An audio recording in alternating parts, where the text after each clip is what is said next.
You're listening to the best goddamn podcast available with your host, Rob Childs.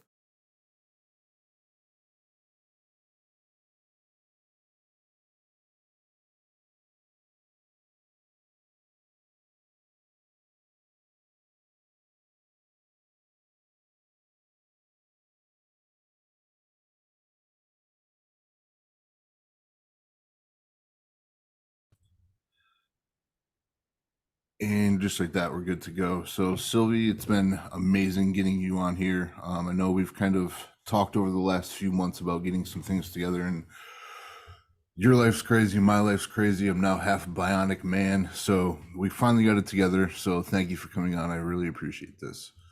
No problem. Thank you for inviting me. So, in doing some research on you, and then we just spoke about this. You're not the traditional fighter. So a lot of Muay Thai fighters, for the people that are listening, a lot of people are used to like the American fight records, of like 20-2, 18-1, that type of thing. You're trying to get up to the 470 fights. So I needed to kind of get some insight into the mindset of a person that wants that many fights.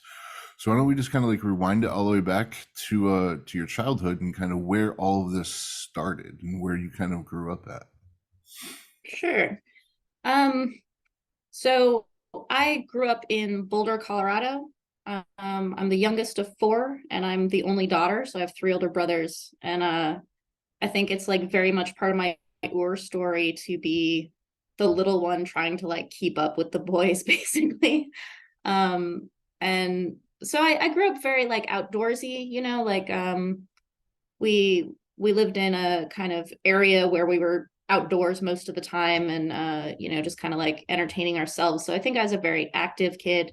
I grew up playing soccer and dabbling in things like gymnastics and stuff like that, but I had never done any kind of like contact sport at all. And I think that my brothers and maybe even my parents, because I'm the only daughter, they really wanted me to be a lot more girly than I ended up being. So I was kind of encouraged to do things that were more like ballet or dance, things like this. Sure. That wasn't what my brothers were doing, so I wasn't super into it. And I think that maybe the first time I had even tried doing something like, cardio kickboxing or whatever the kinds of things you find in America are, I think I was in college the first time I ever like really kicked something with Uh-huh. with that kind of effort. And I guess it was kind of okay, but it wasn't really until I had moved in with now my husband, but I graduated from college and I moved in with my husband, and he was making me watch all of these martial arts movies, like all these kung fu movies. He had this amazing collection, and you kind of have to have either like some kind of orientation towards martial arts movies or be Right. have some kind of context, and I just didn't. So I was really I think I made it through maybe like 6 or 7 of them before I was trying to like tap out. And he said I just had to watch one more because it was not like anything I'd ever seen before. And so I was like, all right, we can do one more. And he had me watch Ong Bak with Tony Jaa, and it was the first time I'd ever seen Muay Thai. And I was just really enamored by the movements. It's not really like ring Muay Thai, it's kind of Baran type of stuff. Okay. But it was the first time that I saw anything like a martial art that I really wanted to do. And it actually wasn't until I moved to Thailand that I was like, oh shit, kickboxer was supposed to be Muay Thai in Thailand.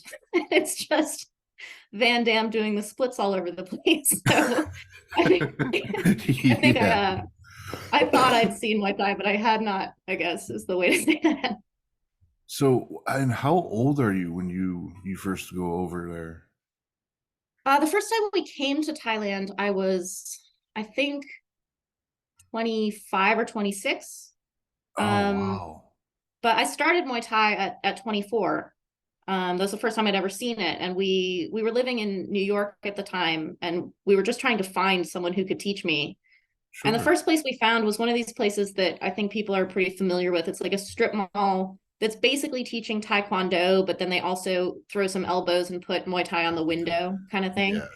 And I think I went to maybe like a month of classes or something, and I was just like, this is not igniting in me the excitement I had at watching this movie. Like the movements that I saw and what I'm doing here just really don't feel like they're anywhere near each other. Right. And just by chance, we found Master K, who at the time was like a 70-year-old Thai man teaching people one on one out of his basement in New Jersey. So it was an hour drive in each direction to go train with him. But within, the first session of training with Master K, I was like, this is it. This is what I was looking at. And I was Hmm. really, it was so hard, very unnatural, and challenging, but I really loved it. And then uh, Master K had to have angioplasty um, for his heart. And it was that experience of like actually just facing his mortality that was the impetus for me and Kevin to come out to Thailand for the first time in 2010. Yeah, it's really crazy to me. A couple things. So first off, I went through your Patreon a little bit, and so that Mm-hmm. you have like some professional videos up of like classic fighter type things, and you actually have my coach, Métis Jepadik. He's on Oh, there as one of yeah. like the things, and so I completely understand what you're saying about. There's a difference in taking like a cardio kickboxing class and then going and training with a real Thai, Yeah. that'll teach you things. He has Métis walks around with this little yellow wiffle ball bat, and Oh, and if you're not like his stance is a little weird, to where both feet are forward. They're yeah. always facing forward. Body's very square, and so if your back foot ever turns, he just kind of lets you know real quick on the hamstring. Like kind of fix that thing. And then the second thing is that quite a few of my listeners are pretty into Muay Thai, but for the people that are not, for you to start Muay Thai at 25 or 24, sorry, Mhm.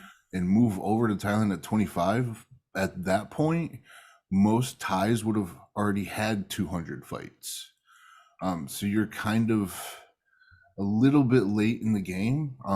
Same thing with Kevin Ross. He didn't Mhm. start till he was in his like mid 20s, and he went on to be a savage. So it's just I think it's weird like the comparisons in cultures to where Americans we can start something later, but when it comes to Muay Thai, they start at like 3 or 4 sometimes. Sometimes, So yeah. yeah, so with you moving over, did you find any like resistance or anything like that, and like wanting to like pick a gym, start training, and get your team and coaches and everything around? Um, Everything about me is wrong. Everything about me is wrong. Elaborate on that. Maybe if I were like a heavier person, that would be one more thing that they would have had a problem with me. I'm lucky that I'm kind of small. Hmm. And so there's this kind of like, okay, well, we can work with this, you're athletic kind of thing. But being the age that I was at, being a Westerner, being a woman, wanting to fight as much as I wanted to fight, none of these things had any map. Like none of these made sense to the people that I was coming to with this dream when I came to Thailand to initially when we came out in 2010, I just wanted to fight. Like I just wanted to train and fight. And Yeah. my aim was not a lot of fights. I think I really just wanted to try fighting once. I'd had one fight in America, so this would have been, my second fight ever was in Thailand. And we stayed for 10 weeks and I ended up fighting 3 times. And I was supposed to fight four, but one of my fights was canceled because there was a coup happening at the time. Um, and it was at that time of just coming and seeing how Muay Thai is done in Thailand, not only the training but also the fighting. And it's so different from the West in that in America everything is very built up. People have like a 2-month training camp, and you have this kind of like build up, and then this whole big come down afterwards, and you have to wait forever until you can fight again. And your ego is so like enmeshed in whether you win or lose your fight because they're just so spread apart. Like you're just not going to get Hmm. as much experience. And when I came to Thailand, I kind of compared it to when I was a kid playing soccer. We played every weekend. Like you don't get that bent out of shape. Like losing sucks, but you don't get that bent out of shape when you're just going to be doing it more often. It's just kind of all about the experience. So um, in that first trip out in 2010, I was climbing back into the truck, I think after my first fight in Thailand, and I said to Andy, who was Canadian, and he owned the camp Lana Muay Thai that I was training at, I said, I want 50 fights. And he kind of was shocked for a second, and he just went, well, okay. And like, get in the truck kind of thing. So there was resistance in the sense of like what I am in not being a young Thai boy, basically. But there was Mhm. also incredible acceptance of what I wanted, despite it being so completely radical. Like when I showed that I was willing to fight and keep fighting, and like, okay, I wasn't hurt in that one, let's go again in 3 days, 11 days, that kind of thing. When we moved out here, the Thais who were training me were like, okay, like, she's proving that she can do it, so we'll just keep doing it, rather than them shaking a finger at me and saying that it's not something that can be done. Yeah. So what you're doing is amazing. I love when people find something that kind of triggers them on, turns them on, and they follow that path just to see where it leads, even if it's not to like billions of dollars or whatever, like just to be able to go do the thing that turned you on is an amazing feat. That those are the people that I want to speak to.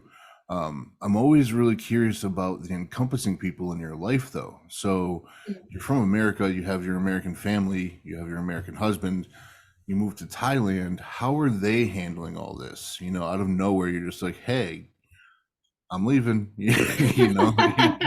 I'm gonna go be a pro fighter in Thailand. Like how does that conversation kind of come up and affect your day-to-day life? Yeah, again, that one's a little bit of a blend. Like, there's a bit of a record scratch for sure at people who grew up with me, or my family being like, oh, Sylvie's going to move to Thailand and become a professional Muay Thai fighter. That like they weren't, nobody would have guessed this about me ever growing up. This is not something that anyone, including myself, would have like anticipated. Hmm.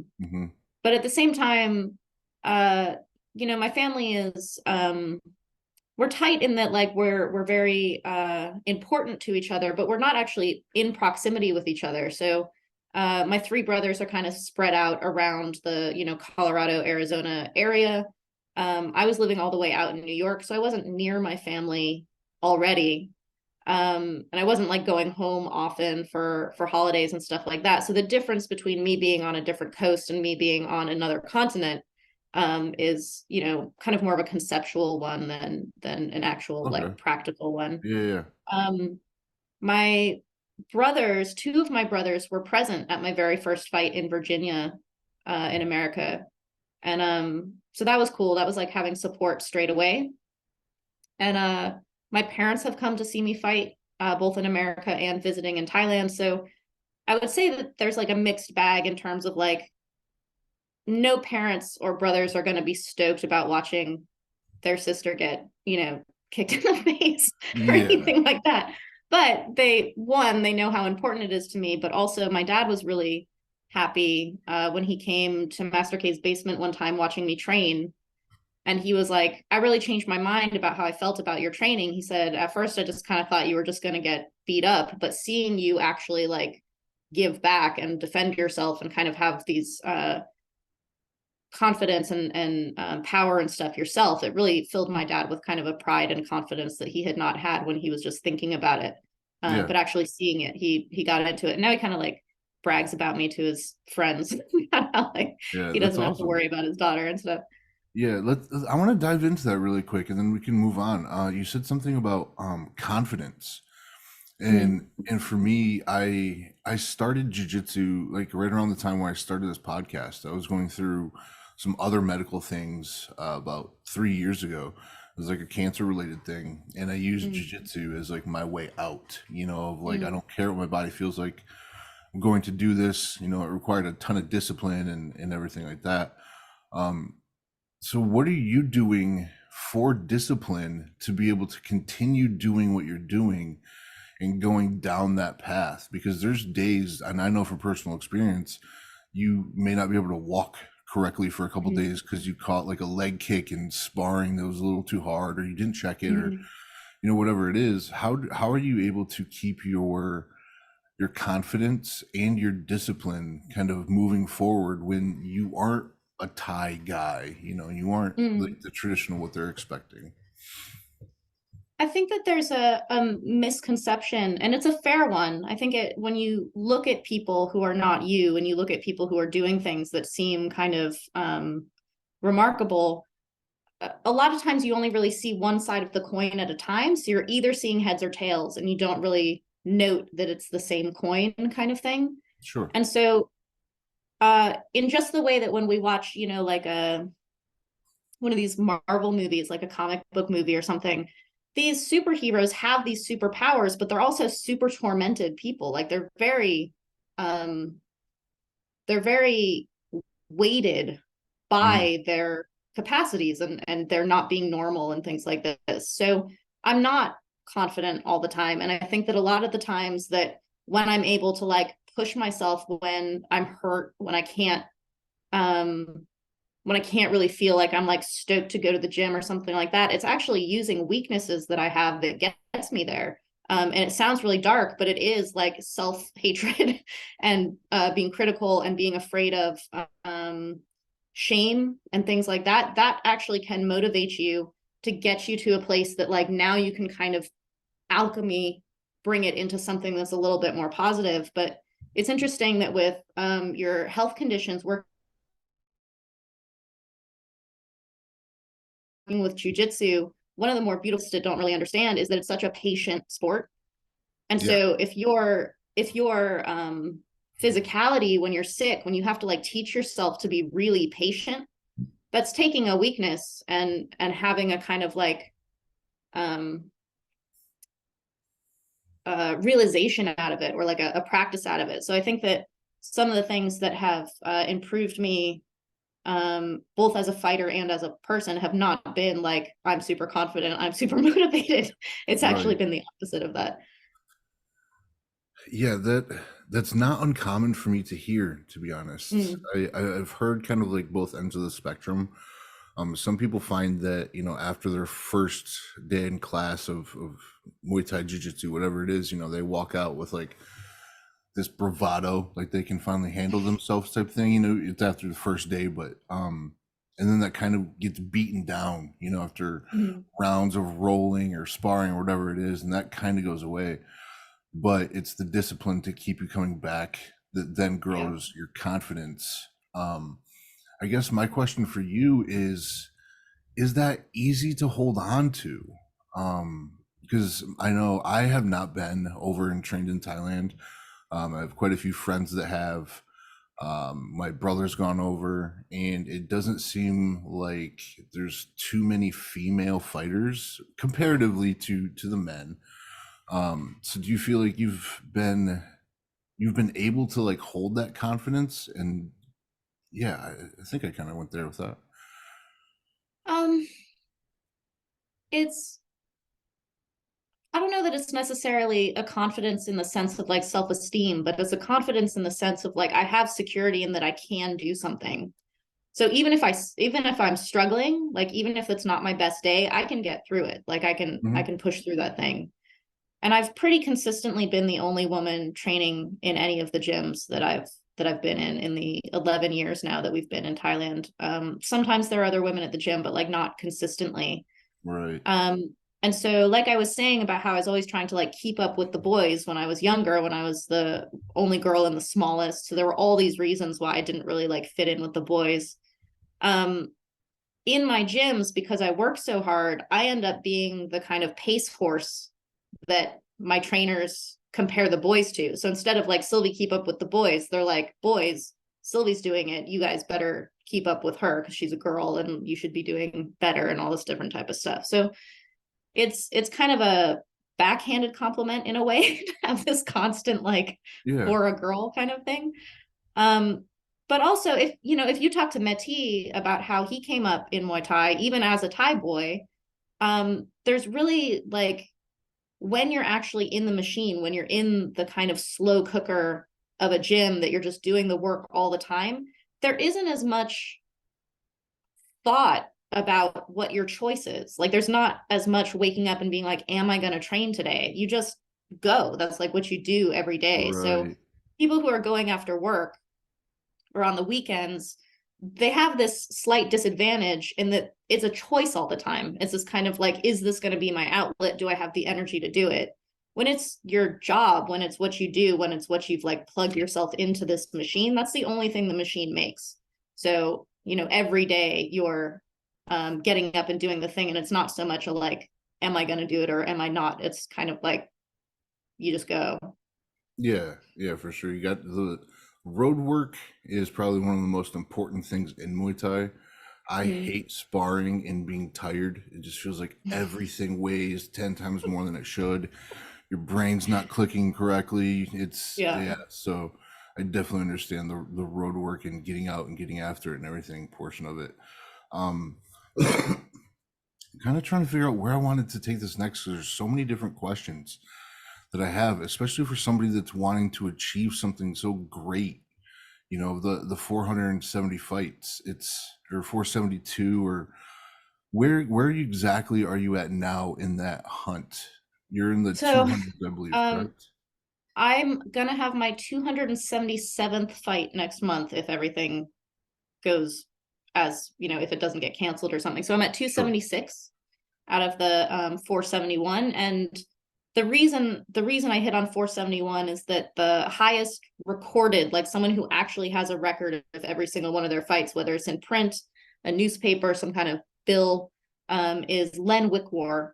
And he was a boxer, like a Western boxer in England in like the 20s and 30s. Okay. Um, and so I want to match his record and beat it. So I'm like honoring his record and then stepping past it a little bit. And I am like him in that every single one of my fights is recorded. It's not a like guesstimate. It's not a like, oh, approximately. Like every single one has a record. Hmm. That yeah, that's insane. Over 400 fights. It is crazy. It's Yeah, it's well it's a like stupid number, but yeah, it's well, so it's here's cool. the thing. Here's the thing with that I would say is the largest difference between what you're doing and what he's doing, or what he did. He's probably wearing 10 to 16-ounce gloves and has a big mouth guard in. You're fucking your feet up after every fight. It is hard to walk, you know, with Mm. leg kicks and getting checked and everything. So your recovery time has to be a lot longer than his is. Um, I mean, you don't think so? Or Um, for about 8 years, I was fighting like every 11 days. So I would sometimes have 6 fights in a month. Um, and that's one of these things where like you're just never going to be recovered before the next fight. And people have asked me about this because they're like, this is crazy. Like it takes, you know, they're saying it takes them a long time to get back to normal. So why am I fighting again? And I kind of always felt myself, I'm like, I hurt anyway. Like it hurts anyway. So if you get back in the ring, you're not going to be like double hurt. Like it already hurts. So it's kind of yeah, like a buy one, get one kind of thing. So if I'm fighting like every 3 days or something, all that stuff that hurts is going to hurt anyway. So you can hurt on the couch at home or you can hurt in the ring with adrenaline and it kind of like numbs it for a little bit. And maybe you pick up, you know, a few more injuries in yeah. that one. But I think that there's a difference between how, you know, people in the West, especially because we watch fighters on TV, right? So if you watch like a UFC fighter, they fight like once every 6 months or something. Mhm. And there's a lot of like promotional stuff, and it has to be this kind of like everything's perfect because people will be blamed if there's any kind of problem. And you have to like do all of the things around the fight that are not fighting. Like there's a whole big circus that goes around fighting that's not the fight. Yeah. uh, in Thailand, it's not like that. In Thailand, they don't even like read the scores unless it's an important fight on TV kind of thing. So like you basically get your hand raised and get out, and the next fight is coming in. It's this very like high turnover kind of thing. Hmm. So in terms of recovery or like what it feels like to recover, is that fighting is just part of training. Like they're this kind of like um, you know, snake eating its tail kind of thing. They just constantly move together rather than it being like you train for this amount of time so that you can have one fight and then you take 2 months off or something like this. Sure. Like it's a different rhythm, I guess is how I would say it. Yeah, yeah, yeah. Okay. So would you be able to explain to more of like the Western audience, kind of how the promotion is different from like, say, because one championship. They're doing Muay Thai fights, and Mhm. how that's kind of different from like the Lumpini, Rajamadan, stadiums and stuff like that. How does that differ to the extremes, I guess? Yeah, so Muay Thai in Thailand is in the dirt. Like it's everywhere. Muay Thai is just it's part of the fabric of Thailand. You get in a taxi, your taxi driver for sure was a Muay Thai fighter at some time. Some guy you're talking to at the market is a gambler. Like it's everywhere. So there are different um venues and different degrees of fighting. The majority of fighting in Thailand is provincial, which means it's not in Bangkok. It's like happening out in the provinces. They're in like temporary rings that they put up at kind of like fairs, I guess. Like if you can think of like county fairs in America, it's a little bit like Okay. that. Yeah. So they just put them up like on the temple grounds in order to kind of like have a festival, raise money. It's very social kind of thing. And these fights are all the time. They're everywhere. They start at like 8 p.m. when it starts to get cooler, and they'll have like 20 bouts on them. They go really late into the night, Wow. and there's a lot of gambling, and they'll have, little 5-year-old kids up to like, pretty well-known names all just kind of going through. That's what most of the Muay Thai in Thailand is like. So if you get on that circuit, you're fighting all the time. Hmm. Um, there's also what I would call like tourism Muay Thai. And so that's what you would find at the stadia in like Phuket and Chiang Mai. And so this is where most people, like you said, your brother comes out to Thailand. Most people who come as tourists and we do our training and we want to have a fight, most people are going to be fighting at that kind of situation. So that's also other tourists buying tickets to watch these fights. And it does have, local Thai people on these shows all the time, but that's where you're going to see more of the kind of like Western Thai matchup situations. And those are, most days of the week kind of thing. Okay. Um, and then Bangkok is kind of like the ceiling. That's like where everyone wants to go because there's more esteem to it. You have to kind of like graduate to get into Bangkok. Historically, it's not as hard now as it used to be. But it used to be you would become like a champion in your province, and then you would get sent to Bangkok and have to start at the bottom of the ladder again and work your way up. But now Bangkok is a little bit more open. It's a little bit more porous. So people like come and go from the provinces. But those are the fights that you'd be more familiar with watching on TV. That's the Lumpini and Rajadamner and One Championship, Super Champ. The 3-round entertainment fights that are becoming more popular now, those are kind of happening in Bangkok. And those are a little bit more regulated, I would say. So if you're Thai and you're fighting in Bangkok, you have to have a book, a fighter's book, and they write your fights in it. They record every single one. And so legally, you have to have 21 days break between each of your fights in Bangkok. But Wow. fighters get around this all the time by fighting in Bangkok, and then you don't have to record any fights in your book if you go fight in Isan, so you just kind of like go in and out. But in Bangkok, if you're on that circuit with the like promoters who pay better and who promote you and actually put you on TV, those ones are a little bit more regulated, farther apart. Those names are bigger. There's more money on the fight, so there's a lot more risk, I guess, if you lose, that kind of Yeah. thing. Yeah. Okay. So, can you walk me through your first walkout? In Because I Thailand? Yeah, yeah, because it's got to be different than walking out anywhere else. 'Cause it's their national sport. It's like Yeah, you said, it's in the dirt. It's literally built around it's Muay Thai. So yeah, what's your first walkout like? okay. So it was my second fight ever. My first fight in Thailand. And so in my first fight in America, I'd worn shin pads and headgear. Okay. Um, and so I'd never even sparred or anything without shin guards. And so my huge fear of going and fighting in Thailand was fighting without shin guards because, clashing shins in training hurts so Oh bad. yeah, it It's sucks. going to be terrible. And one of the reasons when we first came out to Thailand on our first visit, one of the reasons we went to Chiang Mai and chose Lana Muay Thai as a camp is because there was a Canadian woman also named Sylvie who's also like 100 pounds, and she had been fighting out of that gym. So I knew that if I went there, I would at least have opportunities because she had done it. So Sylvie was in my corner, and she has all this experience, and she's so calm. Like, she's giving me my pre-fight massage, and she's just talking to people and like so relaxed. And I'm just this ball of nerves. Like, the way that we like to be in the West, we love to be so nervous before our fights, and like putting all this importance on the outcome, and trying to remember my Ram Moy and all of these things. And the way these stadia are set up in these tourist spots. So where I was fighting was this tourism Muay Thai for my first fight. It's all bars. So the ring is at the center, and then it's just a bunch of bars around the outside. So the one next to where we were getting ready is like a ladyboy bar, like a katoy bar.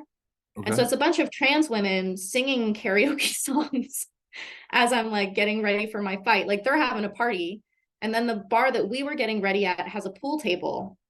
And the pool table has direct lighting. So the fight before mine, the fighter got cut, and he gets out of the ring, and they put him on the pool table to stitch him up. And that's like, okay, Sylvie, go time. This guy's getting stitched. Now it's time for you to go walk out into the fight. And there's no catwalk. There's no like, big there's no big thing about walking out. It's not a stage. You actually just walk through the audience. You walk through people to get to your corner, and then you get up in there, and they start playing up in Chiang Mai. For every Western fight, they always play Final Countdown. So my walkout song was Final Countdown for like 2 years. It's the only one they play. Okay. Uh That's a little weird, but and all right. yeah, I was just in this like haze, it's like lights and people, and the other fighters, and the smell of liniment oil, and just kind of like trying to fortify myself on my way into the ring. And I don't think that I had complicated thoughts. I didn't have plans about what I was going to do. I was just so afraid of like, how good is this girl that they're putting me up against? Like, I had no idea what to expect. I ended up winning that fight by knockout. I think I need this girl in the head. And it made this sound. It made this like popping sound that made me really sick to my stomach. And I was like, I was really worried about her. And nobody else was worried about her, because this is just, Tuesday night for Yeah. everyone else. And it eventually like became that way for me. But in that first fight, it was like I'd never made that kind of contact with another human body before. Like, I didn't really spar even before my fights for Sure. years. So So yeah. what was it like getting kicked for the first time without shin pads on, or kicking Oh somebody? man, Was it? this is Like, I've done it. The shin to shin, knee to knee is horrible. But the first time you catch a liver kick without a pad on, that changes everything immediately. So I'm just kind yeah. of curious what your relationship to that was. Um I did get the shin to shin in that fight. And the amazing thing that I try to relay to people who are worried about their first fights without, shin pads, is you don't feel anything. Your adrenaline is going, and you don't feel anything while you're fighting. After the fight, it sucks. After the fight, everything, like 20 minutes after the fight, you start feeling everything in your body, and it's really, really painful. Mhm. But in the fight, none of it hurts. I have more than 240 stitches in my head through all of my fights. And I know when I'm cut, I can feel it because it's kind of hot, but I never feel pain from cuts. I've had my nose broken. I've broken my hand, my foot, tons of stuff that in the ring, nothing. I don't care. It's afterwards. That's just the worst. I was fighting this girl, and she hit me in the solar plexus with her knee, and it just sucked all the air out of me. It was like one of those, Alien, where they like try to put the alien out through the chamber or whatever, where like all the air just Yeah. exited from my lungs, and it hurt so bad. And it's like time was standing still, and I was just trying to not show how much I was in danger. And it managed to work. Like, she did not see that I was in so much danger, and she kind of backed away from me, and I was like able to catch my breath. But it's one of those things where it's like that split second feels like, 5 minutes of not being able to breathe or something. But when you watch it on video, it's literally like a millisecond. Yeah, yeah. So before your fights, do you have a like a routine? like for fight day, like that morning, do you traditionally have a routine, or is it just kind of like this is just what you do at this point?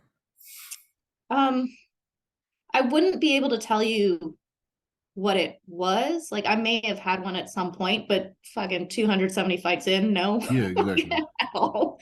Um, I kind of I was encouraged when I first was fighting a lot here that on the day of your fight, you're supposed to not do anything. Like you're supposed to be really relaxed, just kind of eat and rest and kind of, you know, uh, maintain as much low energy stuff as you can all day. But you fight at night. You fight at like 9 or 10 at night. Mhm. And if you're fighting in the provinces, you're fighting at like 2 in the morning, which is way past my bedtime for someone who trains all the time. So for me, that doesn't work. For me, it doesn't work to just kind of lay around all day. I like to be a little bit active on the days that I fight, like walking around or kind of getting something done. When it gets close-ish to the fight, like within a couple hours where I'm actually going to the venue, that's when my routine starts. Like that's when I'll start actually getting into a little bit of a groove. It's just a couple of hours before the fight. And Okay. that's just like I like to imitate my favorite fighter. My favorite fighter is Karahat, and he has this very like chest up, uh, almost like a cowboy swagger way of walking. So when I get to the venue, the way that I pass through the doors to get into any venue is I literally impersonate Karahat's walk as I'm walking into a place. Yeah. And that's like part of my routine of getting ready. Yeah. No, it's I one of my buddies, Josh, he had an MMA fight last year. And I traditionally do dietetics, so I work with fighters, help them with their weight cuts and everything, and do it properly instead of just starving and Mm. dehydrating everybody. So we were getting ready for his fight. He's in the back warming up, and he wanted me to shoot like with my camera some stuff to make a little film for his YouTube channel for his fighting. And you can see it, like just in filming him. Once he gets his gloves on, he starts moving around, and then Mm. there's just that switch, Yeah. and he's no longer my friend.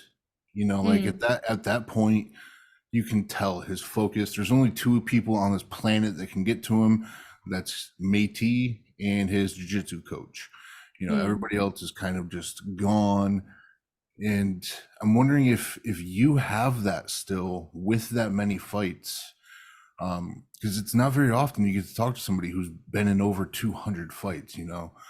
So Yeah. do you still have that tunnel vision type thing, or are you able to do the relaxing thing and just walk in? Oh, it's just a Tuesday. I just got to get through this, and then like, what's your mindset going into something like that? there's a there is a kind of point of no return. Like if you've ever been on a roller coaster, when that like thing just kind of clamps down in front of you and you get that kind of like there is no way I can get off this thing Yep. now. That's what having your hands wrapped feels like to me. Like once the hands are wrapped, you're done. Like there's nothing you can do. You can't um Yeah. you're just stuck. Like this is how you do things. So that's when I get my most kind of like, okay, now we're on the machine. Now it's time to go. Um I definitely in all of my fights have had being too relaxed. Like if I'm too this is just a Tuesday, I actually come in too low in the fight and I have a hard time getting started. And I've definitely suffered in fights for that, coming in too low. And then there's also the kind of like if I have monkey mind, if I'm not focused, if I'm kind of like too relaxed in the way that I'm like not focused on what's happening, that can also be a problem. So it's a little bit of finding this kind of like soft focus rather than being super tunnel vision or being like a little bit scattered. You have to find this kind of like mid-range. And for me, it's when I'm actually in the ring and I start my Y crew, and I bow to my corner 3 times and I think of my trainers. That's the moment that I feel the most centered. Like that's when I'm most like this Hmm. is focused go time. So I'm already in the ring by the time my kind of like uh, tunnel tunnel vision comes in. Yeah, yeah, for sure. Now, can you hear the crowd? Because I've heard some people can hear everything. They know where their parents are, they know where their manager is. I've also heard other people like they don't know what corner they're in. So Yeah. what kind of your spatial capacity, do you know where you are and where everybody else is, and can you hear things during the fight? That's changed for sure. When I first moved out here, it was all very disorienting. My Thai, I didn't really speak Thai when I first came out here, so I don't understand announcers. I don't understand the commentary. My cornermen would speak broken English to me, and they'd tell me what to do, and I would forget it the instant the round started again. I had no idea. When you go and fight in the provinces, like out in these festival fights, there's something that was very scary to me originally, but now I actually really love, which is that the gamblers come all the way up to the skirt of the ring. They can touch the ring. There's no gap between the crowd and the ring itself. Mm-hmm. And so between rounds, people who you don't know, you've never met before, they will come and they will grab your leg and they'll tell you to do something because they're betting on you. Like they're gamblers and they're like, you need to get in there and punch an elbow or knee or grab her or whatever the thing is. And it's very disorienting. When I first got here, I'm like, I didn't know who to listen to. I'm like, who the hell is this guy? Why is he grabbing me? Like, which coach do I listen to? Now, I can understand Thai, so I can hear the commentary. So during the fight, I can hear what the commentators are saying, and I'm like, oh, interesting. They're talking about how she's backing up too much, or they're saying that I look strong. And so I can actually like feel in real time and hear in real time what's being perceived in the fight. And then sometimes I can hear my corner during the fight. Oftentimes I can't. But when I go back to the corner and I listen to them and it's like processing and I'm like, okay, I understand what that is. And I can bring that now into the round with me. But sometimes I just like, I can hear my opponent's corner, but I can't hear my corner. Like, it's really frustrating. So yeah, it changes. It depends on what's going on. Yeah. All right. So let me ask you just a couple more questions and then get you out of here. I know you've already had a long day of training and running and sweating your ass off. So I was hoping that you could potentially walk me through the gambling in Muay Thai, because for Americans, we understand like mybookie.ag and like all of that shit. But in Thailand, it's real, like in time. You have people standing next to each other, passing money back and forth. I've never seen it personally, like I've never been there, but from what I've heard from Métis and some of my friends that have been there, that the gamblers play just as much of a role in some fights as the actual fighters do. So how much truth is there to that? And I guess, can Muay Thai exist without the gamblers? Like they're so deeply embedded from my perspective anyway. Yeah, okay. So preface this by saying I am not a scholar on gambling, so this is just my, my understanding from being here for 11 years.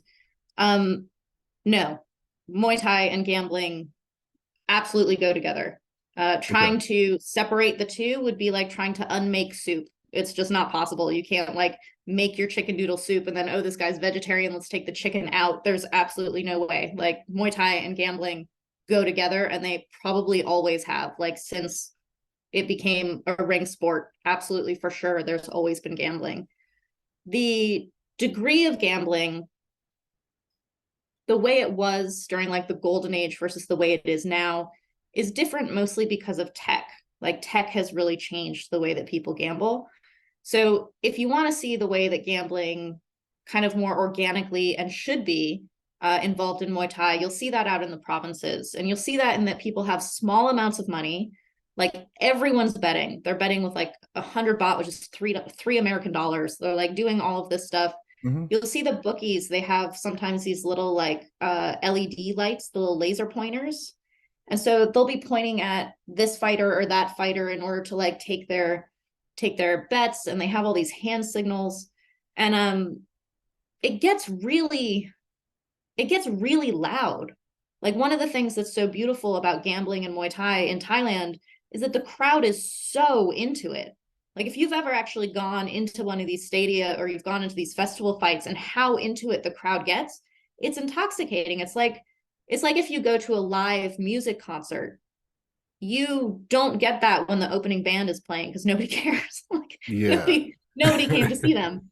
But when like Tool comes out and people lose their minds, all of a sudden you're just in this experience that's completely different from listening to a CD. It's completely being part of an energy that's beyond you, and it's beyond actually even what's happening on the stage, because it's all the people around you. So that's where it gets a little bit complicated in Bangkok with people talk about corruption and gambling and things like this, is that because now there's online gambling, like people don't have to be at the stadium in order to place their bets. So there's 100 people in the stadium and 10,000 people betting on it, and it's happening online, and it's all of these things are going off. The people who are actually watching the fight are not the people who are necessarily pulling the energies, right? They're not watching it and they have their money in it. Mm-hmm. So what happens there is that you have these really big head honchos. They call them big legs in Thai. So a big leg is like a big bookie, like a big gambler. He's got like a lot of weight to him. Yeah. You want to side yourself with him because you're like, he's got a lot of influence. So if he bets on blue, there's a lot of power saying that blue will get favoritism if it's a very close fight. So people are like, I believe him rather than I believe literally the blue corner. So they're actually gambling on what the big gambler thinks rather than what's actually happening in the ring. And so you're getting this kind of like separation between what's happening in the ring and what's happening in gambling. And that's why it's becoming kind of too influential in the outcomes of some fights. Yeah, I was just about to ask, how can judging be done properly? Well, in the golden age, which was in like the 90s, this is Métis time, so like the 90s, there was some really messed up stuff happening. People like to quote Samart because Samart's amazing, and he gave this interview where he was talking about how gambling is ruining Muay Thai. Gambling was very intense during his time. There were people being shot in Lumpini while fights were happening. There were people being murdered. There were bombs going off. Like, it was serious mafia stuff in the 90s. And you're going to tell me that gambling's out of control now. These are not comparable. But in the 90s, the officials didn't have as much they weren't afraid of the gamblers because they had a lot of power. Like, they had a lot of authority for being officials in the stadium. Now, in the 90s, the gamblers that were important were really big. They had like kingpins, and you did not mess with them. A couple of them were murdered. They're not around anymore. But when things started to change, you started, instead of having these kingpins, you started having much smaller, like more smaller people with influence. So anyone could be a big leg, right? Like people who were actually much less influential were getting more influence. And so they started paying officials, paying fighters to throw fights, things like this, which was already happening in the 90s. But it became more so now because the officials didn't have as much, in Thai you call it amnat, they didn't have as much authority in and of themselves as they had before. And so this kind of like pull of who's got authority, it got watered down between the two. And so now gamblers have more influence than they should. Wow. Sounds way more complicated than yeah, that's why I say this is just not an authority on this. Yeah. All right. So 2 more questions. I'll try to keep it to these 2, then we can get you out of here. One is going to be a selfish question on my part, because I just had my ACL surgery done on Friday. For that, in February, I had a spine surgery. So I had a laminectomy from a car accident. So I've been kind of secluded from the world for like this past year with just like back-to-back injuries. I know fighters, you guys go through a lot of injuries, especially knees. What's your biggest injury that you've had to date? And how did you, not the physical aspect of it, because that just comes, but the mental aspect of not being able to train and do what you want to do. Have you came across that scenario yet? And what exactly did you do to get through it? Okay, so I've been in Thailand fighting consistently for 11 years, and I've had many, many injuries. I've had Mhm. um, cuts, I've had abscesses, broken hand, broken foot, broken nose 4 times, although most of those were from training. Um, and the thing about Muay Thai for me is that you can always train around things. So while my hand was broken, I was just throwing elbows. When my foot was broken, I actually switched stance. I was like doing all of these different things to be able to kind of like move around it and that kind of stuff. It was last year that I got my worst injury, and it wasn't from Muay Thai. I got thrown from a horse into a cement fence Oh. and just walked on my back like really badly. So it was one of those things where like when I was thrown and I was on the ground and I kind of like realized that I was alive and I was trying to breathe and I just could not get that first intake Mhm. of air. And so when I finally started breathing, I was thinking to myself, can I move my legs or not? Like I was actually unsure whether I was paralyzed because all I felt was a singular kind of aura of pain. There was no specific Right. spot to it. And so once I could kind of like move my foot, I was feeling a little better where I'm like, okay, well, I'm not paralyzed. I can move different parts of my body. And my instructor helped me up. And I ended up kind of like limping, bringing the horse back to the stable. I got on my motorbike and drove home about 5 minutes, got off my bike and kind of like hobbled inside as best I could to take a shower. And it was that thing where like when you've been in a car accident or something like this, and you just kind of have this like adrenaline that allows you to walk away where you're like, oh, I'm kind of not that bad. Mhm. And then a day later, you're like in the hospital, can't move, this kind of thing. This is what happened to me. As the day went on, I became more and more sure that I had maybe broken my pelvis. And I stopped being able to move. So for about 2 weeks, I couldn't walk at all. And I was just laid out. So going from my injuries are such that I can train around them to I can't sit, I can't stand up, I can't do anything. Like I was just out for 2 weeks. Yeah. And slowly I started being able to kind of hobble through the house. I went in, I got some injections and an x-ray, and nothing was broken. I was very lucky.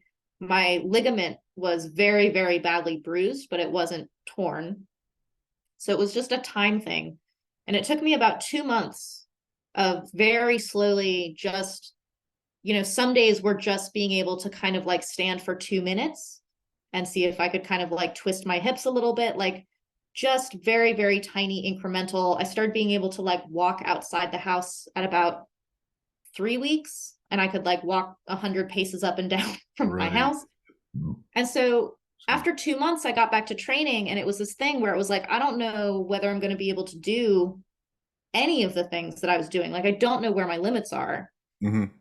And so it was kind of a process of like testing this. Okay, that works. This works. I can't do that. And kind of like being very cautious around the edges. But something that I was advised from a movement coach, Soshi, she has a human movement um, program that she does. She said it's good to find the pain. She's like, when you find the pain, test its limits because that will tell you where your actual problems are. So instead of I can't move this way because it hurts, so I'm going to stay over here like a cast, you kind of like lean into and push just on the edge of where that pain is to like find how to recalibrate your body and kind of like lean into it. And so I was doing this consistently for probably 3 months once I could move Wow. again. Yeah, yeah, And yeah. then 6 months after that injury, I won the WBC World Championship minimum weight title. So it was like from laid out to world champion in 6 months. And then about a month after that fight, I broke the bottom of my foot again. So now I'm on my way to like uh, working my way back to being able to kind of like Yeah. run and do normal stuff again. So I had two really intense injuries within a year that really made me realize that there is no like, I'll just ignore that. You actually have to restructure your body. Like you have to relearn to walk, you have to relearn to do everything. Mhm. But what's cool about it is that when you're a beginner, you don't know anything. And so you're going from nothing to something, and it's this kind of like big growth moment, and then you plateau, and you kind of like are constantly on this like slow growth program.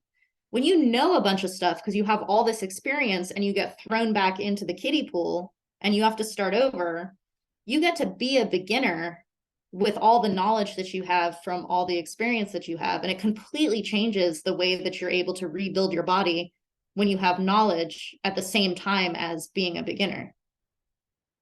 I've honestly never thought of it that way. And I've It's had, cool, man.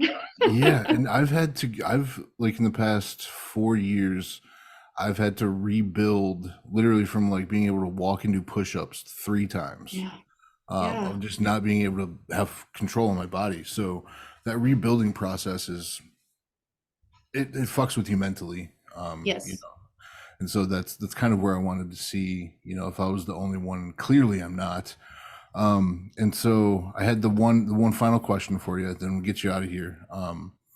You are chasing down this huge number of fights that we've talked about, 472, 474, Mm. somewhere around there. Unless they find more fights of this guy in the Yeah. meantime. Yeah. What do you have a laid out plan for this? Do you have so many fights that you want to get per year? Do you know when you want to get this goal done by? Or is this just like, I don't give a shit, I'm running towards it, whatever happens, happens? It's a little bit of both because for the first like 6 years, I was fighting really steadily. I was getting like 36 fights a year for a couple of years there. So my first 100 happened really fast. And then once I got to 100, I was like, fuck it, 200. Like, let's just keep pushing. Yeah. And for the past, since COVID really messed up Muay Thai in Thailand. I think I got 2 fights during all Ooh. of COVID. And now it's really hard for me to find opponents. So my rate has slowed down significantly. So before, when I was chasing 471 and my rate was really good, like I was fighting, at least 2 or 3 times a month, it was like, okay, it'll take me, 5 years to do this or something. Mm-hmm. But now my rate has slowed down so significantly that even if I can pick it back up and get 2 fights a year, it's going to take me like 10 years to get back or to get up to that point, because I still have like almost 200 fights to go. So a little bit of it is like crunching the math, like just figuring out how many I need to get in order for it to fit within a timeline that's realistic for my age and, how long my body will last and how long I can fight. Mm-hmm. But there's also a part of me that's like, I'm just going to do it until it's done. Like if I'm fighting in my 50s, I'll be fighting in my 50s. That's just how it goes. So it's basically trying to fix the boat while you're in it kind of thing, because Yeah. you never know what's going to come up and you're just constantly adjusting. Yeah. No, I like that. I love your mindset. I've really enjoyed this conversation. I've always enjoyed people that they want to do something other people don't, to kind of set themselves apart. And you've clearly done that. Wish you nothing but the best of luck in your climb to this outrageous number of fights. I just don't even know how many times that is getting punched in the face. It's probably a lot. But no, seriously, thank you for coming on, kind of sharing your story, your experience. Where can everybody find you on social media for your fight updates and to kind of see how you're doing and what's going on in the life of Sylvie? So I'm actually super easy to find because if you just spell my name correctly, Sylvie, Sylvie, and put Muay Thai with it, you will find me on Google. I'm all over the place because I've been blogging for so long. But if you want updates, usually on Facebook or Twitter, we'll have my fight updates and stuff like that. I'm active on Instagram, and people who want to see what my project in preserving Muay Thai and the Muay Thai legacy, including your teacher Meti. That's the patron at Sylvie Muay is what my patron is called, and it's the Muay Thai library. So it's basically preserving the art of Muay Thai and all its different varieties in Thailand. Yeah, I was like doing the research and I like went through and saw that. That's definitely something I'm signing up for. The names that you have, it's almost like having like a library of legends that you can just learn from watching over and over and over again, and you don't really get that with a lot of different sports. So for you to be able to put that together and put that out, that's simply amazing. So yeah, definitely keep going with that. Good luck Thank on you. your fights. Thank And you. yeah, I think that's going to be it for today. I know you're extremely busy and tired, so go ahead and get you out of here and enjoy the rest of your night. But thank you very Thank much for you. coming on. I enjoyed my time. Thank you. All right, take it easy.